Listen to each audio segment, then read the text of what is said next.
Donc du coup là on va pas palabrer plus que ça. Donc le débat c'est Hiruzen bon ou mauvais Hokage. Donc pour ça on a comme d'hab deux teams. La team pro Hiruzen qui va défendre le fait qu'Hiruzen soit un bon Hokage. Voilà, vous connaissez les habitués des débats. Et il y a la team contre Hiruzen qui va défendre le fait que ce soit un mauvais Hokage. Donc je répète, on a Kaliria, Strix et Ilkik pour la team pro Hiruzen. La team anti Hiruzen, on a un habitué, on a Josh, on a Momoshiki qui était présent dans le débat pour Katakuri, et on a un nouveau dans le débat qui est Chusei.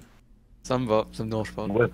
Ok, donc pro Hiruzen Strix, contre Hiruzen, genre anti Hiruzen entre guillemets, Momoshiki, c'est correct? Ok, Ouais. parfait. Donc je rappelle les règles pour tous ceux qui ne sont pas habitués. Alors, ils ont tous les deux 2 minutes 30 pour exposer leur argumentaire. Après chaque exposé, on va voter pour savoir c'est lequel qui est le meilleur exposé. Et ensuite, une fois que chacun a reçu sa note individuelle, on fait une confrontation en direct pour savoir, pour les confronter et du coup les départager. Voilà. Merci beaucoup à Vladimir Poutine pour le follow.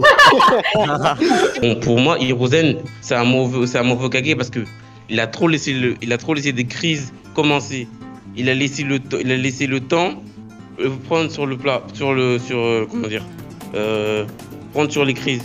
Sur les Uchiwa, il a laissé beaucoup trop de temps à le problème s'est dépassé.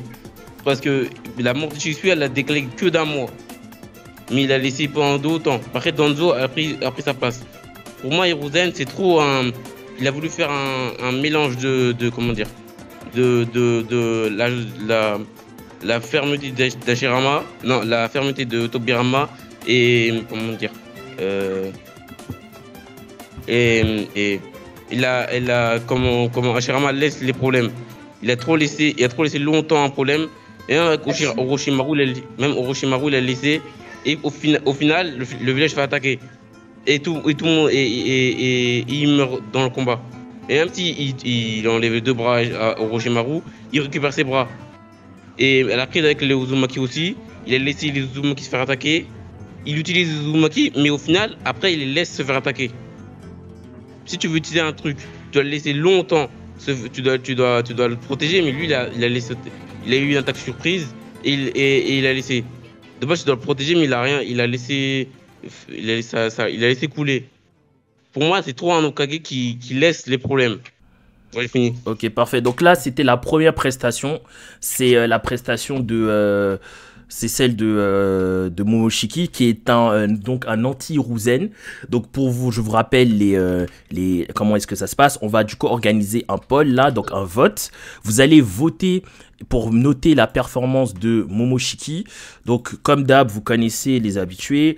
Donc il y a pour le premier tour, il y a 3 paliers. Il y a la note de 1, vraiment vous avez trouvé ça à chier. La note de 3, c'était pas mal, vous validez quand même. Et la note de 5, alors là, vous êtes complètement subjugué. Ok. Ok, les résultats sont sortis. Donc du coup, tu es cop de la note de 3, mais j'ai pas de stylo. Est-ce que t'es prêt, Strix? T'as bien compris le concept, hein? Je suis prêt. Ok, c'est parti. Strix qui est un pro Hiruzen, c'est parti. Ok, donc pour moi déjà, Hiruzen c'est un bon Hokage. Pourquoi? Parce que déjà premièrement, je vais expliquer chronologiquement toute son histoire, enfin pas toute son histoire, mais ce qu'il a fait comme axe et ce qui prouve que c'est un bon Hokage selon moi.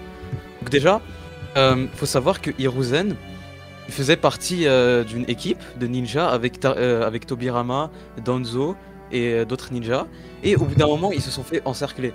Et Hiruzen, il a pas du tout manqué de courage. Il s'est déjà dit, moi je vais détourner l'attention des ninjas. Et je vais peut-être me sacrifier, mais au moins mes camarades vont se sauver. Et ça, pour moi, ça démontre que tout simplement, il a du courage et qu'il a ce qu'un Hokage a besoin d'avoir, le courage, qui est pour moi une des qualités essentielles.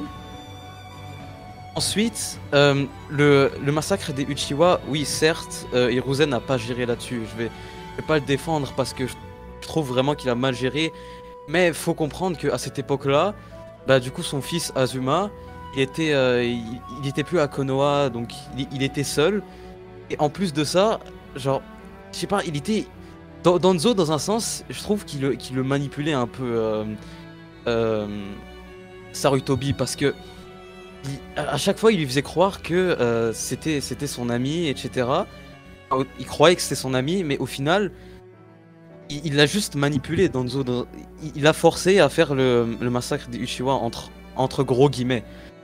Et en fait, à la fin du coup du massacre des Uchiwa, Sarutobi, ben, il regrettait, on voyait qu'il regrettait et qu'il se disait bah, merde alors, on a vraiment merdé, enfin les Uchiwa, ils faisaient partie de Konoha. Donc il a sanctionné Danzo, etc. Ensuite, après, il a aussi défendu Konoha de deux attaques. Déjà la première, c'est l'attaque de Kyuubi du coup. Il a essayé de défendre comme il pouvait, mais c'était compliqué. Et la deuxième, c'était contre Orochimaru, du coup, en y laissant sa vie. Faut, genre, même si le fait que le fait d'avoir formé Orochimaru, etc., de pas l'avoir tué à temps avant qu'il attaque Konoha, c'était une erreur, certes, mais au final, il n'a pas hésité à sacrifier sa vie. Ok, est-ce que là c'est fini normalement. Si t'as une dernière chose à rajouter, je peux te laisser la rajouter.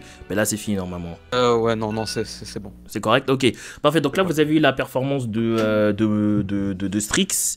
Donc du coup Strix, tu es comme de la note de 3 aussi, comme Momoshiki. C'est pas mal. Franchement pour une première participation, c'est bien. Donc là on va passer à ce que vous savez. Donc la confrontation directe. Je le rappelle pour les nouveaux venus, une confrontation directe. C'est quoi? C'est-à-dire qu'en fait vous allez vous affronter, vous allez vous répondre directement à vos arguments. Vous avez 5 minutes. Voilà, c'est un débat. Aussi, on peut ajouter que pendant que Hiruzen était au règne, Itachi et Kisame sont rentrés dans le village aussi. Ils sont rentrés, ont rentré Pépouze dans le village. Il y a même pas eu. Non, ça par contre, ça, je n'interviens pas, mais là par contre, tu viens de faire tu viens de te tromper sur un truc de ouf là.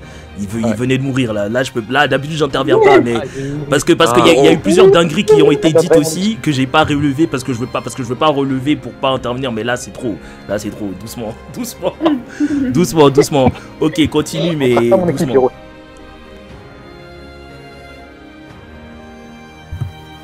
C'est pas dans ce spiel là. Bah, parlez, parce que si vous parlez juste pas pendant la confrontation, vas-y. Et juste le fait que Itachi ait pu traverser la border de Konoha, genre même si Hiruzen était là, ça aurait rien fait parce que Hiruzen a genre donné le code d'accès à Itachi pour qu'il rentre dans Konoha, il me semble. Donc même s'il était là, ton argument était faux. En plus, genre... Itachi a juste hypnotisé les gardes. Bah, il me semble que Hiruzen lui avait donné aussi le code, non? Oui. Bah, c'est ça. Mais donc du coup, bon, je vais reprendre ce que je disais du coup. Il a repris le flambeau de Hokage malgré son âge, tu vois, qui était avancé après Minato, après l'attaque de Kyuubi qui a tué Minato. Bah, il était vieux, tu vois, et pourtant il a quand même repris le flambeau. Bah normal, il l'a repris, il y avait strictement personne qui pouvait reprendre. Jiraiya, il était pas prêt. Jiraiya était totalement pas prêt à être Hokage. Tu m'as dit c'était la même chose, il avait même eu ce traumatisme avant, avec la mort de son comment ça s'appelle, de son fiancé. Et Orochimaru, il avait déserté. Bah ouais, mais le fait que, enfin, oui, il y avait personne pour reprendre le flambeau, mais quand même, genre, je sais pas, le gars était archi vieux, et quand même, genre, il avait toujours envie de le faire. Enfin, il avait toujours cette volonté de protéger les habitants de Konoha. Ouais, là, il s'est protégé les habitants, mais Orochimaru est vraiment rentré dans le village. Il a laissé Naruto seul. Et quand on laisse le Jinchuriki seul, c'est jamais bon signe. Avec la 4ème Grande Guerre Ninja, avec tous les Jinchuriki qui sont fait pris, les bijoux qui sont fait pris. À chaque fois, si tu laisses un Jinchuriki seul, à chaque fois, il se fait attaquer. Il peut se faire prendre facilement. Et surtout, Naruto qui était instable. On a vu qu'Orochimaru est devenu instable. Oui, mais en fait, Orochimaru, de base, il est devenu instable. Hiruzen, en fait, il avait déjà cette idée de le tuer. Mais le problème, c'est que Hiruzen, il avait trop envie... il est trop gentil. Il est trop gentil. Il aimait trop son élève. Genre, ça prouve que le gars, il en a quelque chose à foutre de ses camarades, de ses élèves, etc. Ça, c'est une autre qualité qui fait en sorte qu'un Ouais, shinobi... il a quelque chose. Mais le problème c'est que être Hokage, c'est vouloir protéger le village à tout prix. Même à tuer quelqu'un que tu aimes. Même à tuer quelqu'un que tu aimes. Genre, comment ça s'appelle Kakashi qui a été. Non, pas ça. Un autre Hokage qui a été capable. Bah, Non, c'est ça. Tobirama par exemple. Tobirama qui a été capable de tuer. Qui a été capable de. Tobirama, lui, si c'est lui qui a créé l'Ambu, qui a séparé les Uchiwa du village, qui a fait la police, qui a calmé les crises. Avec Hiruzen, il a laissé trop les crises avancer. Bah ouais, mais Même en si- même temps, en même temps, genre en fait, le truc c'est que Hiruzen, en fait, c'est comme je l'avais dit, genre il était dans une période où tout ça s'est passé, où genre c'était en mode, il avait personne en fait, sa fiancée était morte, son élève a déserté, ses deux autres élèves, bah du coup, bah ils étaient partis en fait, clairement ils faisaient un road trip à travers le monde, genre il avait vraiment personne sur qui compter, genre c'était une période où il était instable à mon avis, donc genre ça s'explique par ça. En Ah, fait. il est pas si instable parce il parlait aussi avec Naruto aussi. Oui, mais il le protégeait, Naruto, lui, il le protégeait dans l'ombre, genre, tu vois. Je te laisse finir ton propos, Astrix, mais c'est fini après. Ah bah je disais juste qu'en fait, genre, Naruto, ça s'explique par le fait que, genre, il voulait tout simplement, genre, et tout le monde protéger dans l'ombre, tu vois, mais ouais, c'est de mauvaise manière. Ok, juste avant tout, je sais pas c'est chez qui, mais il y a quelqu'un où il y a du bruit en fond, il y a quelqu'un qui parle en fond, je sais pas c'est chez qui. Bushki. C'est à moi. Donc juste, quand tu parles pas, c'est mieux. Quand tu parles pas ou quand t'as pas quelque chose à dire, dans ce cas-là, coupe ton micro, c'est beaucoup plus simple. Donc du coup, oui, juste une petite rectification, c'est pas sa fiancée, c'est sa femme, mais bon, le propos reste le même quand même. Hein. Oui. Biwako et sa femme, on rappelle Biwako qui a été tué par Obito lors de l'attaque de Kyuubi. On va juger la prestation des deux pendant la confrontation. Donc je rappelle cette fois-ci les notes particulières hein, parce que c'est différent. Donc là on va commencer par Strix. Strix c'est le pro Hiruzen. Donc on a plusieurs propositions. On a cette fois-ci on a j'ai oublié c'était quoi même les notes, ouais c'était les multiples de 2. On a 2, 4, 6, 8, 10. Vous notez la confrontation, vous notez même pas la prestation qui a été faite avant, hein, vous notez la confrontation. Juste avant, on a un 6. On a un 6 aussi pour Momoshiki. Donc, on a sur la confrontation de Momoshiki et Strix, on a une parfaite égalité. Parfait. Voilà. Donc là, on va partir sur du très très lourd.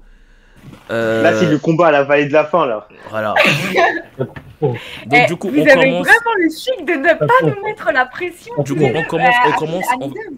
on va commencer par qui? On commence par. Allez, moi je choisis direct là, on commence par Kaliria.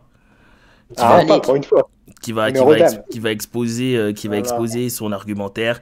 Et ensuite, on enchaîne avec Josh. Ok, Josh versus Kaliria. C'est parti. Tu peux commencer, Kaliria. Alors, en fait, le truc, c'est que pour ce qui est d'Hiruzen, on ne connaît pas toute l'histoire de Konoha.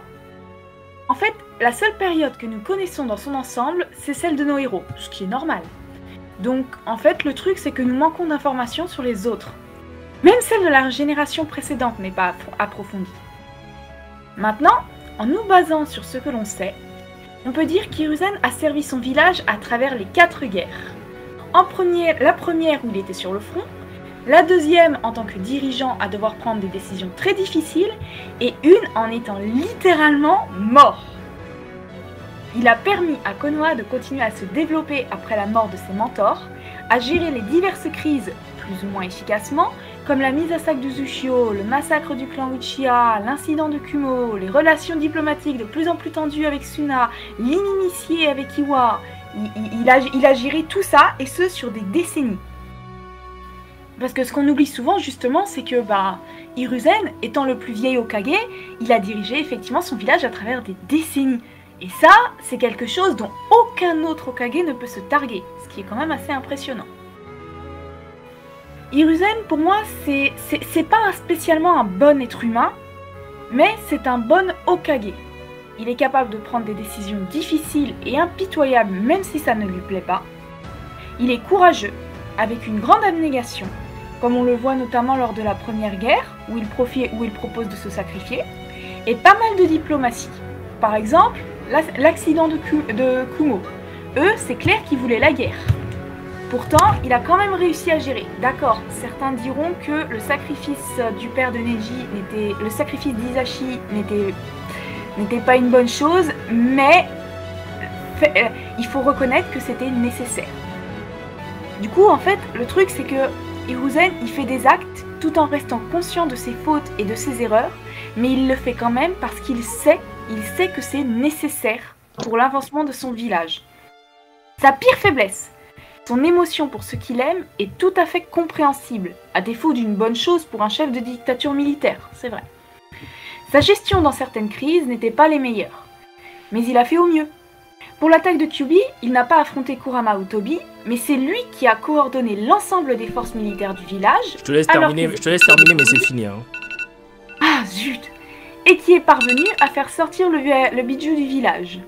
De plus, même si Minato n'était pas intervenu, il n'est pas impossible qu'il ait vaincu Kurama, puisque son combat contre Orochimaru a montré qu'il maîtrisait le Shikifujin. Après, je vais développer pendant la confrontation, mais il a aussi géré d'autres crises efficacement. Donc voilà, arrêtons-nous là pour le moment. Ok, parfait. Mais elle parle trop bien. Et Josh, tout mon soutien, Josh. Si je vais gagner, c'est pour toi. C'est parce que t'es mon gars. Ouais, vas-y. T'es sûr? Ok, du coup là, on va passer. Hiro donne des subs. Guirix, j'ai jamais vu un gratteur pareil. Donc du coup là, on passe au vote. Kaliria, vous votez 1, 3, 5. Si vous aurez voulu faire comme elle, vous aurez pu, hein. Genre vous dites tout, parce que ça c'est l'argument de plein de gens à chaque fois que Kaliria gagne les débats. Je dis, mais si jamais vous voulez faire comme elle, vous dites non, elle fait un texte, faites aussi des textes, on va voir si vous serez pareil. Donc du coup, Kaliria, sans surprise, un 5. Le Joshito n'est pas mort, le Joshito vit toujours, pour ceux qui ont la rêve du Cholo. Donc du coup, on va passer à Josh. Toi, t'es quoi déjà? Anti-Hiruzen? Ok, c'est Hiruzen, malgré moi. C'est parti. Ok, d'accord, très simple. On va commencer tranquillement. Moi, je trouve que Hiruzen, c'est un mauvais Hokage. Pourquoi? Très simple. Parce qu'en fait, Hiruzen, qu'est-ce qu'il a fait? Il a laissé Orochimaru faire des conneries, des expériences, des trucs comme ça. Mais Orochimaru, c'est un psychopathe. Hiruzen, c'est très bien quand même qu'à tout moment, il peut quand même les railler. Il a fermé les yeux volontairement sur ses expériences pendant vachement longtemps. Et après, quand il a voulu l'arrêter, il l'a quand même laissé filer au final. Orochimaru, c'est un putain de mec dangereux. Il maîtrise des jutsu interdits. La réincarnation des âmes. S'il avait lancé ça contre Konoha pour le détruire, il aurait réussi. Bon, après, il a réussi à détruire Konoha à moitié, mais bon, ça, c'est pas le sujet. Ensuite, Orochimaru, il a quand même réussi à créer Oto. Le pays d'Oto. Bon, en vrai, c'est pas un pays de fou, mais il a quand même réussi à le créer. Il a quand même un potentiel d'être dangereux, d'un truc de fou, et de toute façon, après, on va quand même quand il revient à la 4ème Grande Guerre Ninja. Ensuite, Danzo. C'est quoi ce mec? Danzo, c'est clairement que c'est un fils de... Enfin, que c'est un mec dangereux. Sois proche de tes amis, encore plus de tes ennemis, mais là, c'est pas possible. Là, clairement, tu lui mets une place dans les doyens de Konoha. Mais frère, Danzo, il a l'Ambu. Enfin, non, il a pas l'Ambu, il a la racine, encore pire. Tu le sais qu'il a la racine, mais tu fais rien contre. Tu sais clairement qu'il fait des dingueries, mais tu fais rien contre. À un moment, faut arrêter. Quand il récupère Yamato, / Tenzo, tout ce que tu veux, il l'a interrogé quand même d'un moment. Il sait que Danzo, il fait des trucs de fou, mais il l'arrête même pas. Danzo, depuis le début, il voulait trucider les Uchiwa. Hiruzen, il passe pour un bon dans l'animé, mais dans les romans de Itachi, il est pas vraiment contre. Hein. Il tempère devant Itachi en disant ouais, dis pas ça devant Itachi, mais en vrai de vrai, il en a rien à foutre. Clairement, il veut tous les aiguiller, ça se voit. Il a hérité de la volonté de Tobirama, qui dit un truc très simple. Un bon Uchiwa est un Uchiwa mort. Voilà. Sachez-le bien. Ensuite, Hiruzen, il maîtrise les 5 éléments, bon d'accord, et un peu de Fuinjutsu. Mais frère, t'as 70 ans, maman, t'as vu, tu fais plus peur à personne. T'as beau être rapide et stylé dans Naruto au tout début, mais ça suffit pas. Quand en fait il finit le traité de la 3ème Grande Guerre Ninja avec Minato, enfin, comme du coup Minato a obtenu son surnom de l'éclair jaune, et qu'en fait il fait quoi? En fait il demande aucune réparation ni à Iwa ni à Kumo. C'est un truc de fou quand même. Moi franchement ça fait j'aurais fait un putain de traité de Versailles, j'aurais mis les deux pays à genoux et vous êtes tout remboursé. Là qu'est-ce qu'il fait? Il fait le faible, il fait oui, non, on va plutôt promulguer la paix. Qu'est-ce que tu promulgues la paix? T'as l'éclair jaune dans ton camp et t'as les 3 Sannin légendaires. Tu fais peur à tout le monde, tu mets la pression à tout le monde, et c'est la vérité. Après, t'es là, t'es pacifiste, mais pacifiste de quoi? T'es dans un pays guerrier, un pays ninja. Les ninjas, ils sont pas du tout pacifistes, c'est des guerriers. Enfin... Et je sais terminer par quoi? Par l'incident du clan Hyuga. Encore une fois, tu te laisses faire par Kumo. Enfin, Kumo, ils sont pas nuls, n'abusons pas. Mais tu te laisses faire. Je te laisse terminer, mais c'est fini, mais je te laisse terminer. Comme si... Bon, du coup, je vais terminer alors. Comme si en fait Kumo, t'étais entre guillemets leur petit. Mais non, défends-toi. T'es quand même Konoha, la 2ème puissance dans Naruto. Enfin, ouais, c'est quoi, c'est bon, j'ai fini. Donc Josh qui est cop d'un 5, tout comme Kaliria, incroyable. Donc là on est à 5-5, c'est du très très haut niveau. C'est du très très haut niveau, 5-5. Ok, donc du coup sur One Piece. Du coup, voilà, Argentine-Brésil 70, et puis voilà. Ok, donc c'est parti, la confrontation. Je rappelle, comme c'est Josh qui a parlé en dernier, c'est Kaliria qui commence, c'est parti. Alors, du coup, je reviens directement sur ce que je disais un petit peu plus tôt. Alors, pour les autres crises, moi, que je pense qu'il a bien géré, c'était celle qu'il a géré au mieux de ses capacités. C'était face à Kumo, où il était face à un village qui, comme le montre si bien le Raikage, se fiche de la diplomatie et ne croit qu'en la force. Donc, pour éviter une guerre, c'était délicat. Face aux Uchiha, il était déchiré entre sa méfiance pour les Uchiha, bien qu'il ait voulu, son incertitude quant à ce qu'il s'était produit, sa fatigue face à un rôle auquel il savait qu'il ne convenait plus, les manigances de Danzo, le départ de son fils, la mort de sa femme, son âge... Mais ce sont des fardeaux très lourds à porter. Alors, oui, mais c'est un ninja, c'est un homme. Un ninja, en plus ninja, c'est écrit avec le caractère qui signifie endurer. Du coup, un ninja se doit d'endurer. Du coup, Hiruzen doit faire abstraction de ses émotions pour être un bon ninja. Oui, je suis d'accord, il doit savoir endurer. Mais tu vois, le problème, Josh, c'est qu'au bout d'un moment, l'esprit humain, il te dit stop. Là, tu vois, Hiruzen, il est un ninja depuis... Oh allez, s'il est diplômé 10 ans comme ça, il en a 75, il est un ninja depuis quelque chose comme 60-65 ans. Au bout d'un moment, là, c'est bon, il a enduré pendant la quasi-totalité de sa vie. C'est normal qu'au bout d'un moment, il y ait une baisse de régime. Là, c'est bon, il dit stop, moi, j'en peux plus, j'en ai marre, j'y arrive pas, quoi. Je tiens plus. Parce que là, en fait, il a pas seulement été touché sur le plan professionnel, il a été aussi touché sur le plan personnel. Et ça fait mal. En plus, c'est pas comme s'il avait pas réussi à se remettre autant que possible, dirons-nous, sur les rails après.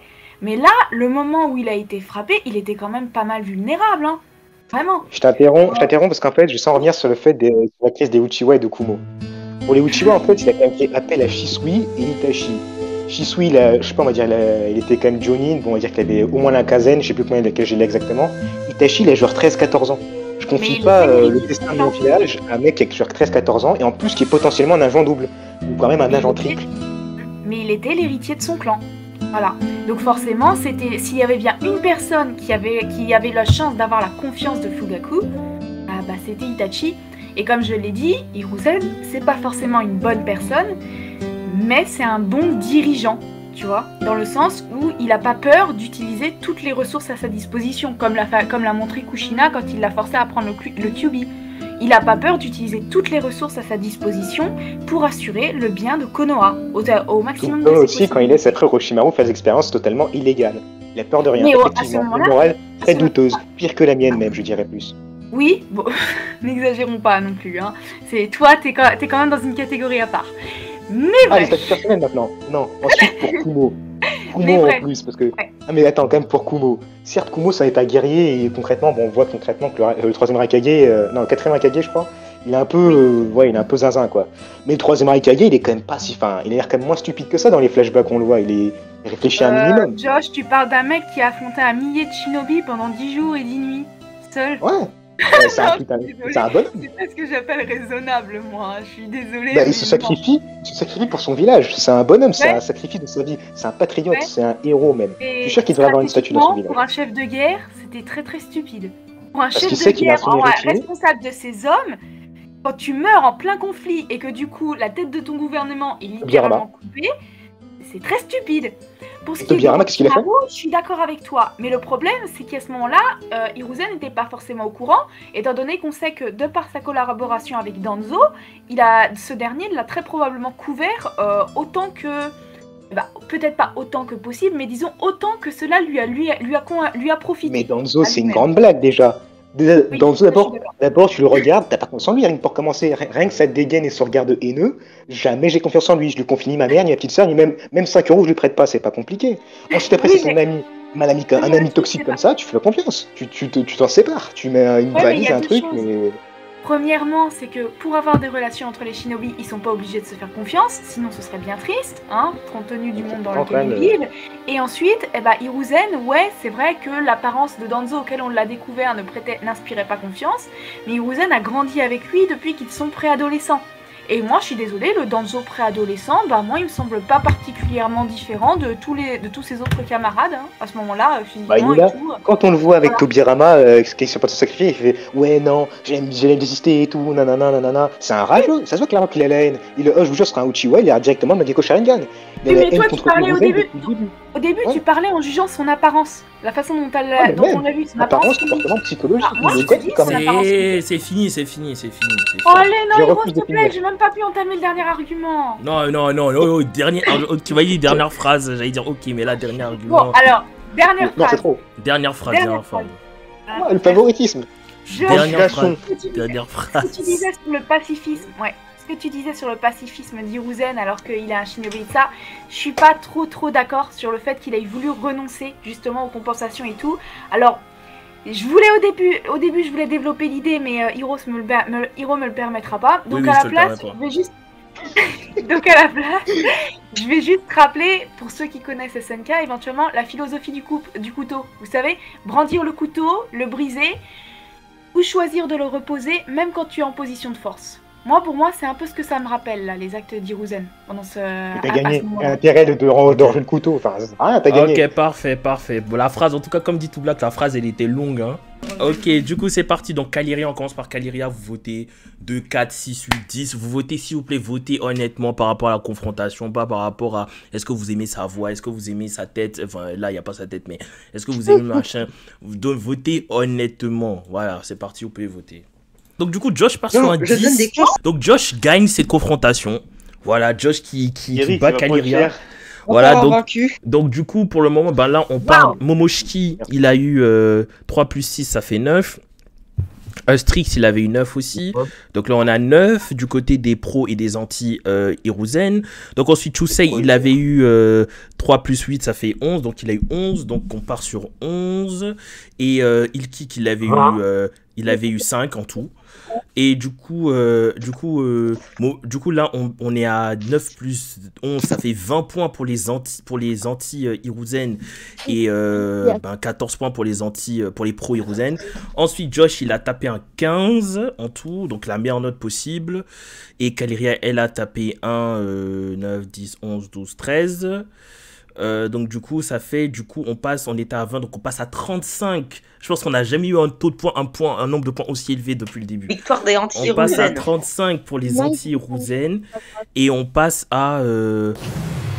Merci à Josh qui offre un sub à Chusei, ça sent la corruption. Ça sent la corruption. Ah ouais? J'avais écrit si on gagne, je ferai un sub à Chusei, je l'avais écrit. Ok, parfait. Ah, c'est gentil ça. Donc du coup, on est à 35 contre 14 plus 10, ça fait 24 plus 3, ça fait 27. Donc on est à 14 et 27 contre 27. Donc c'est une victoire écrasante des pros, des anti-Hiruzen, avec Josh qui fait une performance incroyable. Il faut aussi saluer la performance à Kaliria. Malheureusement, la performance d'Ilkik, ou la note que Ilkik a eu, a un peu plombé les stats des pros Hiruzen. Mais bon, moi je pense quand même que le 2, je maintiens que le 2 sur 10, il était un peu sévère pour lui.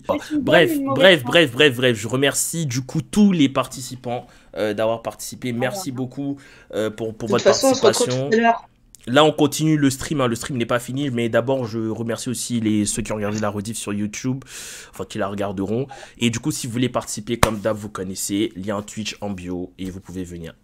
Salut. De toute façon, on va voir pour la